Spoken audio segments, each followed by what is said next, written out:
The sky above Nevada turned bright in the middle of the night. People from miles around saw the strange lights and felt the ground shake. Some thought it was a meteor. Others guessed it was a military test. No one imagined it was the beginning of humanity's entry into a war that spanned the stars. Jack Miller was driving home from his late shift at the diner when the light flashed.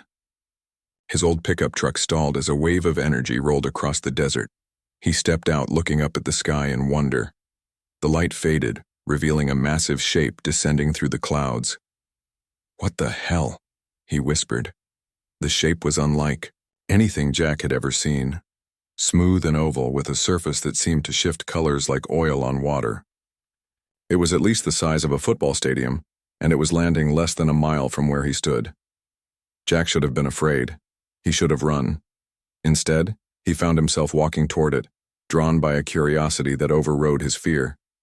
As he got closer, he saw that the desert sand beneath the craft was turning to glass from the heat. The craft settled on the ground with surprising gentleness for something so massive. For several minutes, nothing happened. Then a section of the hull simply vanished, revealing an opening filled with soft blue light. 3 figures emerged. Even from a distance, Jack could tell they weren't human. They were tall and slender, with 4 arms and skin that shimmered like their ship. They moved with fluid grace, as if the Earth's gravity barely affected them. Behind Jack, cars were stopping on the highway. People were getting out, staring at the impossible sight before them. Someone was filming with their phone. Jack realized he was the closest human to what was clearly the first contact between humanity and an alien species. One of the aliens raised all 4 of its arms in what seemed like a peaceful gesture. Then it spoke, and somehow Jack understood the words, though he heard them inside his head rather than with his ears. "We seek your leaders. We come with urgent need." Within hours, the desert was filled with military vehicles and government officials. Jack found himself being questioned by stern-faced men and women who seemed more interested in what the aliens had said to him than in the fact that aliens existed at all. "They said they needed help," Jack repeated for the 10th time. "They said something was coming." Miles away, in a hastily established secure facility, President Helen Ward faced the alien delegation. The room was tense, filled with military officers, scientists, and security personnel, all watching with a mixture of awe and suspicion. The leader of the aliens called herself Admiral Nora. She looked almost human from a distance, though up close, the differences were clear. Her eyes were too large, her limbs too long, and her skin had a subtle pattern that shifted with her movements. "We represent the Galactic Confederation," she explained, her words translated by a small device at her throat. "We have observed your world for centuries, but maintained distance according to our protocols for developing worlds." "Why break these protocols now?" President Ward asked. Admiral Nora's expression shifted in a way that might have been sadness. "Necessity. We face extinction. The Zorathi Dominion has conquered half the systems in our region of space. Our forces cannot stop them." The room fell silent as images appeared in the air between them. Worlds burning, massive ships in battle, entire civilizations falling. "We have exhausted all conventional options," continued Nora. "The High Council voted to approach Earth as a last resort." "A last resort?" General Paul Rogers couldn't keep the edge from his voice. "You've been watching us for centuries but considered us a last resort?" Admiral Nora didn't flinch. "Your species has unique qualities.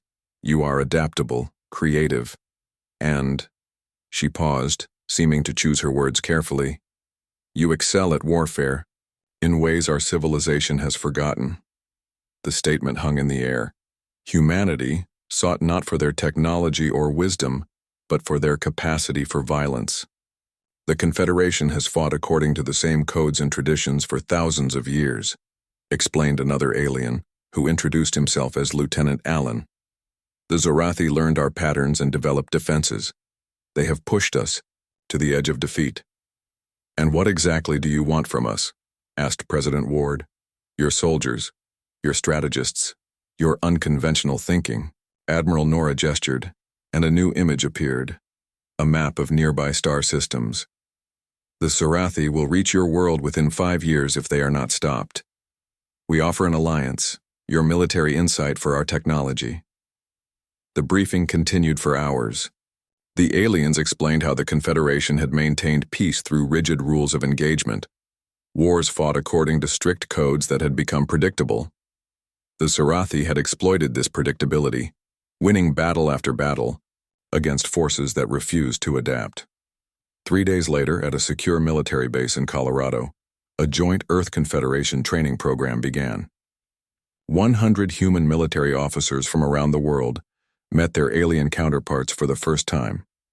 Major Susan Kelly, a Marine strategist, stood before a group of Confederation officers. "You're telling me you announce your attacks before you make them?" she asked, incredulous. The alien commander Vexler blinked his large eyes. Of course, how else would combat be fair? Susan exchanged glances with Captain Ryan Jones, who looked equally stunned. "War isn't about being fair," Ryan said. "It's about winning." This fundamental difference in thinking became apparent in every aspect of training. The Confederation had technologies beyond human imagination, faster than light travel, energy shields, weapons that could destroy cities. But they used them according to rules that seemed absurd to the human officers. Dr. Grace Williams, an AI specialist, examined the Confederation battle computers with growing excitement. "Your systems predict enemy movements based on traditional patterns," she explained to the alien engineers. "But what if we programmed them to look for weaknesses instead? To exploit gaps in formations rather than meeting strength with strength?" Lee the eye. Aliens seemed both disturbed and fascinated by these suggestions. On the 6th day, news arrived that changed everything. A Zarathi scout ship had been detected near Jupiter. They were coming to Earth sooner than expected. In the command center, Admiral Nora faced President Ward. "We must accelerate our plans. The Zarathi must have detected our ships arriving here." President Ward looked at the gathered military leaders, both human and alien. "Then we don't have years to prepare. We have days." Jack Miller, the diner worker who had first encountered the aliens, watched the military preparations from the small town near the base. Strange ships filled the sky, and soldiers from around the world arrived daily. Earth was preparing for war against an enemy they hadn't known existed a week ago. He looked up at the stars, wondering what was coming. The universe had suddenly become much larger and much more dangerous. But perhaps the aliens had been right, to seek humanity's help, even as a last resort. Perhaps the rules of war were about to change forever. 3 months after first contact, Earth had changed. The skies above major cities now held alien ships. Training bases around the world hosted both human and Confederation soldiers. Factories worked day and night to build new weapons that combined human ideas with alien technology. Major Susan Kelly stood in the training yard of what had once been Fort Carson in Colorado. Now it was called Joint Base Alpha, the main center for the new Human Confederation Defense Force. She watched as her squad ran through combat drills against Confederation soldiers. "They're still holding back," she said to Captain Ryan Jones, who stood beside her. Ryan nodded. "They think our methods are wrong, dishonorable." On the training field, Sergeant Dan Martinez led his team in a flanking maneuver that clearly confused the alien soldiers. The aliens always formed perfect lines and advanced in ordered ranks. Dan's team used cover, split into smaller groups, and attacked from multiple sides. "Stop," called Commander Vexler, the alien officer in charge of the Confederation troops. His skin flashed with patterns that Susan had learned meant frustration. "This is not proper combat formation." Dan didn't back down. "In real battle, we wouldn't give you time to form up. We'd hit you where you're weakest." Susan walked over to them. "Commander Vexler, we've been over this. Human tactics are different from yours, but they work." "They are unexpected," Vexler admitted. "The Zarathi would not anticipate such methods." "That's the point," Susan said. "Surprise is our advantage." In another part of the base, Dr. Grace Williams worked with a team of human and alien scientists. They studied a large holographic display showing Zarathi battle formations from previous conflicts. "Look at the pattern," Grace said. "They always protect their command ships in the center. They never vary this." An alien scientist named Zolra clicked her mandibles. This is proper battle protocol. The commanders must be protected. It's predictable, Grace countered. If we know exactly where their leaders are, we can target them specifically. But targeting leadership first is forbidden. In the combat codes, Zulra protested. Grace turned to her. The Zorathi are winning because they know you'll follow these codes. We need to do what they don't expect. Across the table, Dr. Eric Nelson looked up from a tablet showing Confederation weapon designs. Their shields are designed to block frontal attacks. What if we created weapons that could bypass shields entirely? The alien scientists looked shocked, but they didn't dismiss the idea. After months of losses against the Zorathi, even the most traditional Confederation members were starting to see the value in human thinking. That evening, in the base command center, Admiral Nora met with the joint leadership team. The large room was filled with screens showing reports from across the solar system. Earth's defense network was growing stronger every day, but time was running out. The Zorathi fleet has increased speed, Admiral Nora reported. They will reach the outer planets within 2 weeks. General Paul Rogers studied the tactical display. How many ships? 27 capital ships with approximately 200 support vessels, said Lieutenant Allen, who had become the main liaison between human and Confederation forces. The room fell silent. Earth had only 5 Confederation ships for defense. Plus whatever human spacecraft could be armed with new weapons. It wasn't enough. We need to take the fight to them, Susan said suddenly. All eyes turned to her. We can't win a defensive battle against those numbers. We need to hit them before they reach Earth. With what? Asked Admiral Nora. We don't have enough ships. We have something better, Susan replied. We have a plan they won't expect. In the days that followed, a desperate plan took shape. The Confederation ships would not fight according to tradition. Instead, they would use human tactics, ambushes, traps, and deception. Jack Miller, the diner worker who had first seen the aliens arrive, now worked as a civilian technician at Joint Base Alpha. He helped load special devices onto shuttles, devices designed by Dr. Grace Williams that could disrupt the Zorathi communication systems. Will this really work? Jack asked Dan Martinez, who was supervising the loading. Dan shrugged. The aliens say it's impossible, but our scientists think differently. That seems to be the theme lately, Jack said. Throughout the base, humans and aliens prepared for battle. The differences between them were stark. The Confederation soldiers practiced in perfect formation, while human troops trained in small, flexible teams.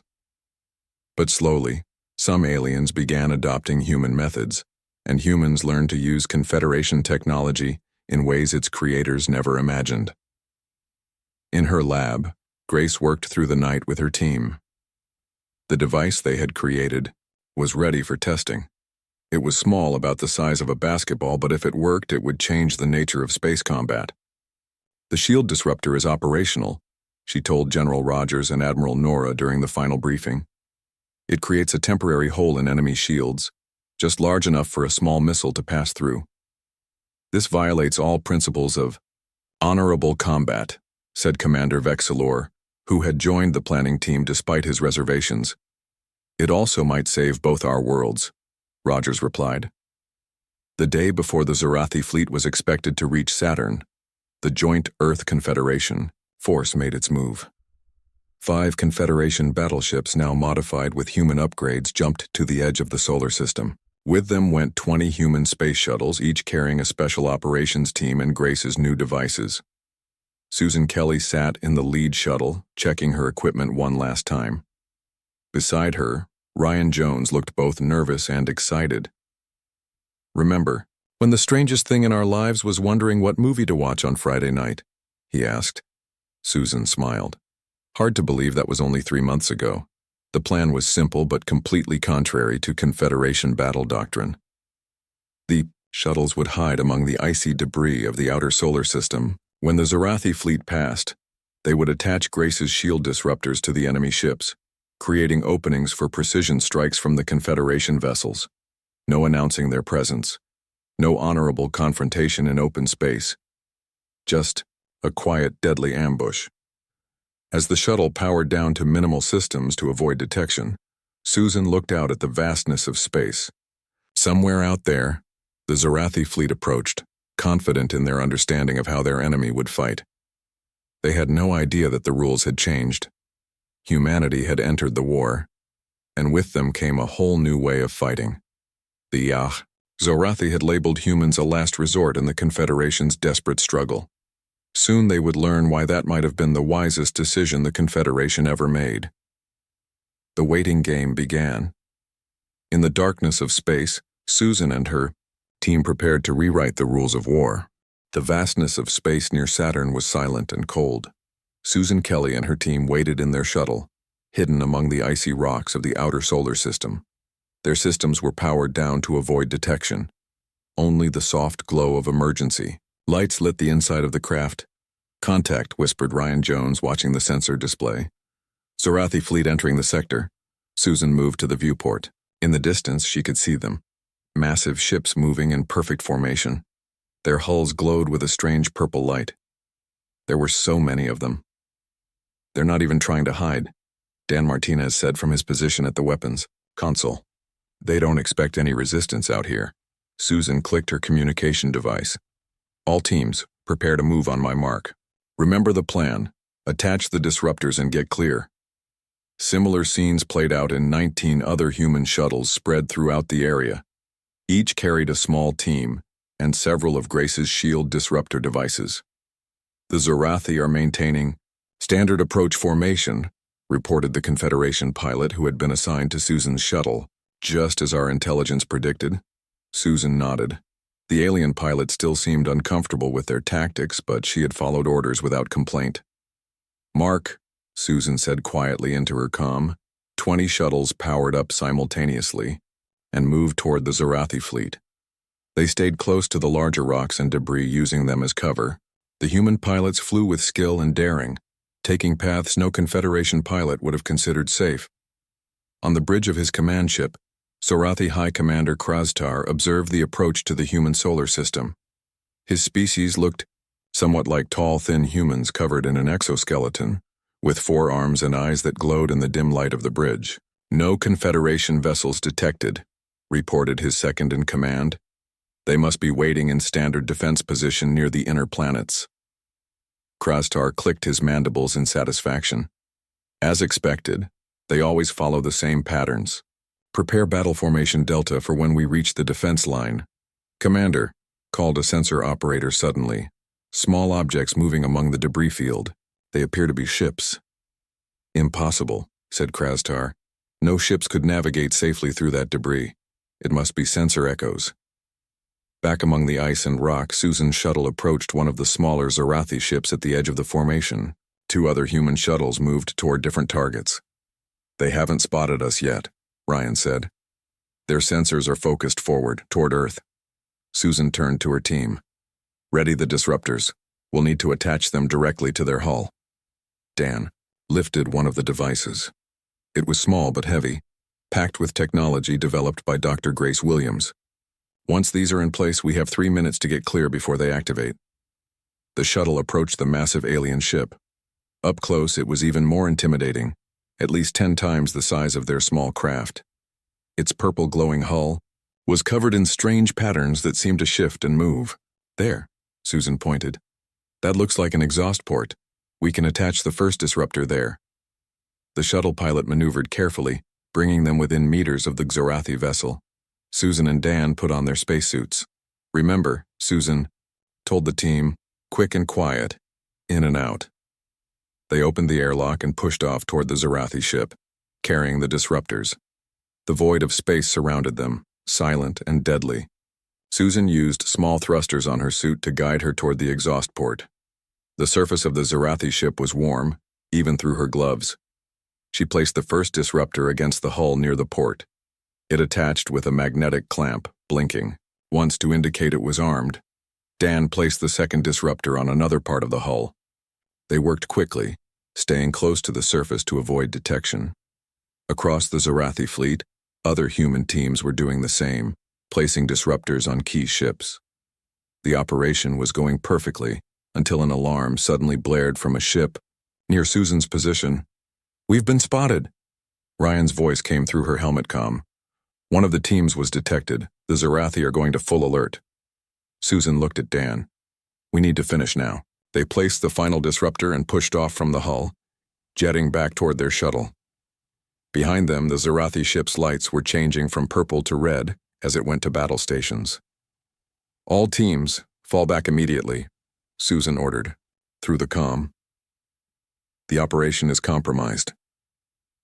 As they reached their shuttle, Susan saw other Zarathi ships turning to investigate. The element of surprise was fading quickly. We need to trigger the disruptors now, she told her team as they sealed the airlock, before they can find and remove them. The shuttle pilot immediately powered up the engines.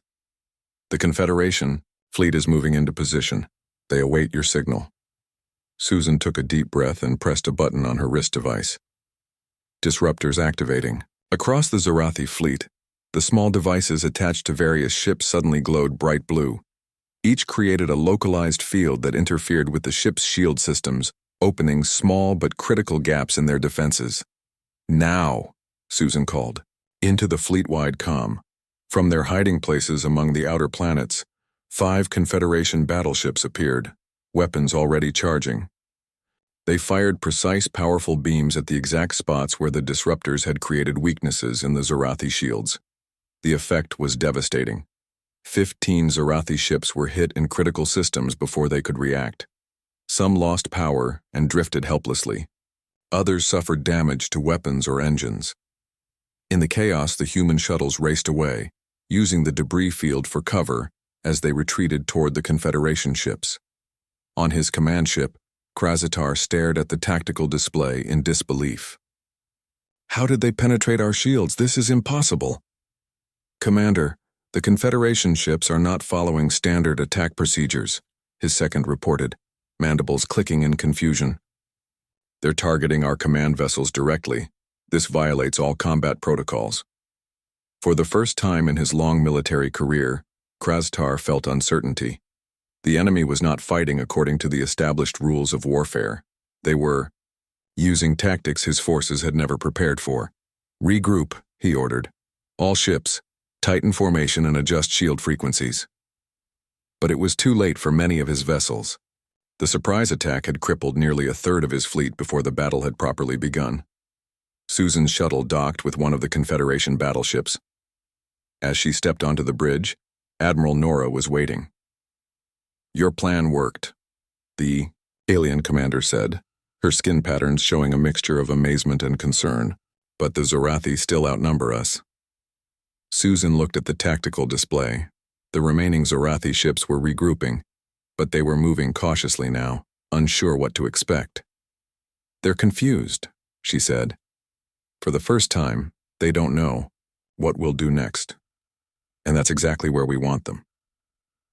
The first real battle between humanity and the Zarathi had begun, and already the rules of war were being rewritten. The battle near Saturn continued for hours. The remaining Zarathi ships had regrouped and were fighting back with powerful weapons. Their initial confusion had passed, and now they were adapting to the human tactics. On the bridge of the Confederation, Battleship Guardian, Susan Kelly watched the tactical display with growing concern. The Zarathi were learning quickly. They've changed their shield frequencies, Ryan Jones reported. Our disruptors aren't as effective anymore. Admiral Nora's skin patterns shifted in what Susan had come to recognize as worry. They outnumber us 2-1 now. We cannot win this battle through direct combat. Susan studied the movement of the enemy ships. The Zarathi were now keeping their vessels in tighter formation, protecting each other from targeted attacks. But this new formation also limited their movement. We need to fall back, she said suddenly. Commander Vexilor looked at her in surprise. Retreat? But we have damaged many of their ships. Not retreat, Susan explained. A tactical withdrawal. We make them think we're running so they'll follow us deeper into the solar system. Admiral Nora considered this. Where would we lead them? To Jupiter, Susan said. Dr. Grace has been working on something that might give us an advantage, but she needs the Zarathi in the right position. Back on Earth, Dr. Grace Williams worked frantically with her team in a special facility built beneath the surface of Joint Base Alpha. They had been developing a new weapon system based on Confederation technology combined with human innovations. Jack Miller, now working as Grace's assistant, helped connect power cables to a large device in the center of the lab. "Will this really work?" he asked. Grace wiped sweat from her forehead. "In theory, yes, but we've never tested it at this scale." The device they were building was designed to create artificial gravity wells, small but intense areas where gravity would be multiplied many times. If positioned correctly, these gravity wells could trap enemy ships or even tear them apart. "General Rogers is on the line," one of the technicians called. "The fleet is falling back to Jupiter as planned." Grace nodded. "Tell him we're almost ready. We just need to calibrate the targeting system." In space, the joint Human Confederation fleet executed a carefully planned withdrawal. Their ships appeared to be fleeing in disarray, but they were actually moving in a precise pattern, leading the Zorathi fleet toward Jupiter's orbit. On his command ship, High Commander Krazatar watched with satisfaction as the enemy retreated. "They cannot stand against our might. Press the attack. Do not let them regroup." His tactical officer hesitated. "Commander, their retreat pattern seems unusual. They are not protecting their damaged vessels as protocol would dictate." Krastar dismissed the concern. "The Confederation always follows the same patterns. They are predictable. This time, they simply know they are defeated." The Zorathi fleet pursued the retreating ships, maintaining their tight formation. They followed the Human Confederation forces into Jupiter's orbit, where the massive gas giant's dozens of moons created a complex navigational challenge. Susan's shuttle detached from the Guardian and moved quickly among Jupiter's moons. 3 other shuttles joined her, each carrying special equipment developed by Grace's team. "Begin deployment of the gravity generators," Susan ordered. "Place them exactly as Dr. Williams instructed." Dan Martinez piloted the shuttle carefully, maneuvering close to one of Jupiter's smaller moons. Susan and Ryan worked quickly to deploy the first gravity generator, a device about the size of a car that would create a localized distortion in space. "First generator online," Susan reported. "Moving to position 2. Across the Jupiter system, the other teams were doing the same, placing gravity generators in a specific pattern around the path the Zorathi fleet was taking. On Earth, Grace and her team monitored the deployment from their underground facility. Jack watched as the positions of the generators appeared on a large holographic display of the Jupiter system. "All generators in position," Grace confirmed. "Ready to activate on your command, General." General Rogers stood beside her, watching the display. The Zorathi fleet was now fully committed to their pursuit, following the Human Confederation ships into the exact position Grace had calculated. "Now," he said quietly. Grace pressed her hand to a sensor panel. The gravity generators, activated simultaneously. In space around Jupiter, invisible forces suddenly distorted the fabric of reality. Areas of intense gravity appeared where none had existed before, creating a web of gravitational shear forces in the precise path of the Zorathi fleet. The effect was immediate and devastating. Zorathi ships at the front of their formation were caught in opposing gravity fields that stressed their hulls beyond design limits. Some smaller vessels were torn apart. Larger ships suffered severe structural damage as different parts of their hulls experienced drastically different gravitational forces. Susan watched from her shuttle as the Zorathi fleet fell into chaos. Ships tried to change course but couldn't escape the invisible web of gravity wells. Their tight formation, which had been a defensive advantage, now became a liability as ships collided with each other in their desperate attempts to escape.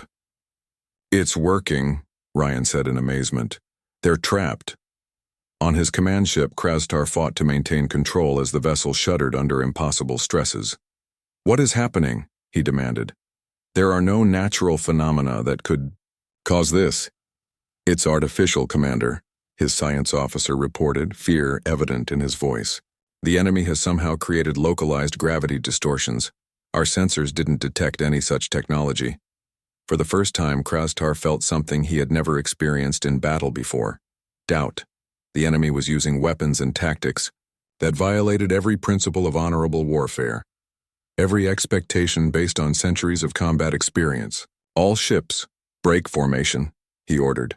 Scatter and retreat beyond Jupiter's orbit. But it was too late for many of his vessels.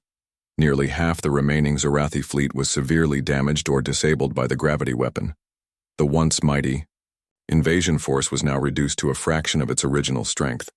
Admiral Nora ordered the Confederation fleet to move in and target the disabled Zorathi ships. Offer them surrender, she instructed. According to our traditions. Susan nodded in agreement. Despite changing the rules of engagement, they would not abandon mercy. Several Zorathi captains signaled their surrender, their ships too damaged to continue fighting. Others managed to break free of the gravity traps and retreated, including Krastar's command vessel. As the battle subsided, Susan's shuttle returned to the Guardian. Admiral Nora met her on the docking bay. Your plan succeeded beyond our expectations, the alien commander said. The Zorathi fleet is defeated. Susan shook her head. Not defeated, damaged and retreating, but Krastar escaped with about a third of his force. He'll be back, and he'll be ready for our tricks next time. Then we will need new tricks, Nora said, her skin patterns shifting to show determination. The first major battle against the Zorathi was over. Humanity had proved its value to the Confederation. But the war was just beginning and the rules would continue to change. 2 months after the battle at Jupiter, Earth had become the center of a new kind of war. The victory had given the Confederation hope, but High Commander Krastar and his remaining ships had retreated only as far as the edge of the solar system. They were regrouping, calling for reinforcements, and adapting to human tactics. In the command center at Joint Base Alpha, Susan Kelly studied reports from scout ships and early warning systems. The Zorathi were building something large at the edge of the Kuiper Belt. What do you think they're doing out there? General Rogers asked, standing beside her. Learning, Susan replied. The same way we would. They're developing countermeasures to everything we used against them. Admiral Nora entered the room, accompanied by Commander Vexler and Lieutenant Allen. The aliens looked troubled. We've received word from the Confederation High Council, Nora said. 3 more of our systems have fallen to Zorathi forces in the past week. They're adapting our tactics and using them against other Confederation worlds. The room fell silent. The implications were clear. Their success had changed the way the Zorathi fought, making them even more dangerous. We need to end this, Susan said firmly. Not just defend Earth or win another battle. We need to end the war. How? Asked Vexler. The Zorathi have ruled their empire for thousands of years. They will never surrender. Dr. Grace Williams, who had been quietly working at a console nearby, looked up. Maybe surrender isn't the goal. All eyes turned to her. What if we could communicate with them? Grace continued. Not as enemies, but as equals. Ryan Jones shook his head. They've refused all attempts at negotiation for centuries. The Confederation has tried diplomatic solutions many times. Yes, Grace agreed, but always from a position of weakness or after defeat. What if we offered peace from a position of strength? After showing them we can beat them? Jack Miller, who had become an important part of Grace's research team, spoke up from his station. During my work with the Zorathi prisoners, I've learned something interesting about their communication systems. They use a form of collective consciousness, a hive mind, to coordinate their fleets. This is known, said Admiral Nora. It is what makes them so efficient in battle. Yes, Jack continued. But what if we could use that against them? Not to destroy them, but to communicate directly with all of them at once. Grace's eyes widened as she understood what Jack was suggesting. We could bypass their command structure entirely, speak to their entire species simultaneously. The next few weeks were a flurry of activity. While the Confederation fleet maintained defensive positions around Earth, Grace, Jack, and a joint team of human and alien scientists worked on a new device. They called it the Mind Bridge. The technology combined Confederation neural interfaces with human communication theories. If it worked, it would temporarily connect with the Zorathi hive mind, allowing direct communication with their entire collective consciousness. Meanwhile, Susan and her military team developed a bold plan. They would not wait for the Zorathi to attack again. Instead, they would take the mind bridge directly to the heart of Zorathi territory. "It's too dangerous," General Rogers objected during the final planning meeting. "If you fail, we lose our best people and our best technology." "If we do nothing, we'll eventually lose anyway," Susan countered. "Their reinforcements will arrive and they'll overwhelm us with numbers. This is our best chance." Admiral Nora supported the plan. "The Confederation has fought defensively for too long. Perhaps it is time for a different approach." The mission was approved. A small, fast ship was prepared, a Confederation vessel modified with the best human stealth technology. Susan would lead the team, accompanied by Ryan, Dan, Grace, Jack, and a small group of Confederation officers, including Lieutenant Allen. The night before they departed, Susan stood outside the base, looking up at the stars. The sky seemed different, now that she knew what was out there. Jack joined her, his expression thoughtful. "Nervous?" she asked. He nodded. Terrified, actually, but also hopeful. This might really work. "It has to," Susan replied simply. The next morning, their ship, renamed the Hope, departed Earth. Using a series of precise jumps through what the Confederation called fold space, they bypassed the Zorathi forces at the edge of the solar system and headed directly for Zorathi Prime, the heart of the enemy empire. The journey took 2 weeks. During that time, Grace and Jack made final adjustments to the mind bridge device. It was smaller than Susan had expected, about the size of a microwave oven. But Grace assured her it was powerful enough to reach every Zorathi connected to their hive mind. "Remember," Grace told the team, "this isn't a weapon. It's a communication tool. We're not trying to harm them. We're trying to talk to them."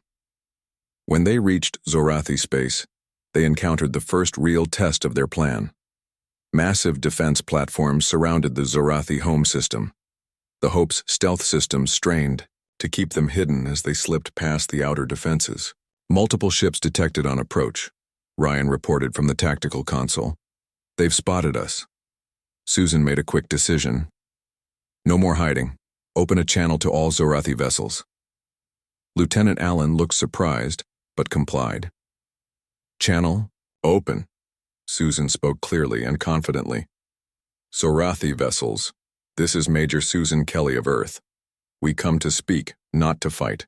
We request passage to Zorathi Prime." There was a long pause. Then a familiar voice responded. "Earth vessel, this is High Commander Krazatar. You are either very brave or very foolish to come here. Why should I not destroy you immediately?" "Because you're curious," Susan replied. "You want to know how we defeated your fleet. You want to know what we're doing here with just one small ship." Another pause. Susan could almost imagine Krazatar's mandibles clicking as he considered her words. "You will be escorted to Zorathi Prime," he finally responded. "Any hostile action will result in your immediate destruction." The Hope was surrounded by Zorathi warships as it approached their homeworld. Zorathi Prime was a massive planet with 3 moons, all heavily developed with cities and orbital structures. As they entered orbit, Grace activated the mind bridge. The device hummed softly as it established connection with the Zorathi hive mind. "We're linked," she said. "You can speak now, and every Zorathi connected to their network will hear you." Susan took a deep breath and began to speak, not as a warrior, but as a representative of humanity. "People of Zorathi, we came to your space not to continue war, but to end it. Our species are different. We fight differently. We think differently, but we believe that difference can be strength, not weakness." Through the mind bridge, the response came not as words but as feelings, confusion, anger, curiosity. "We've shown we can hurt each other," Susan continued. "But what could we accomplish together? Your empire has stood for thousands of years. Our civilization is young but growing.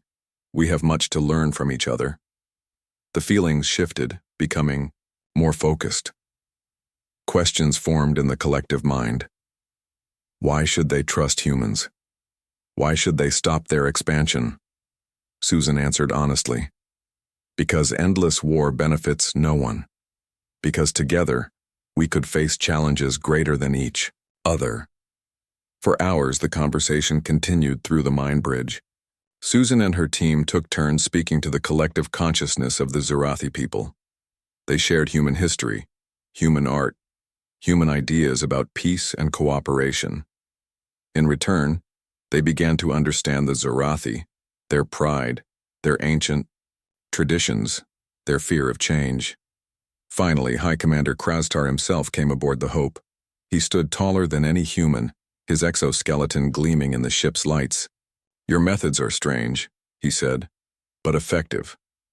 For the first time in 10,000 years, the Zarathi people are considering a path other than conquest. It wasn't peace, not yet, but it was the beginning of something new. A ceasefire was declared.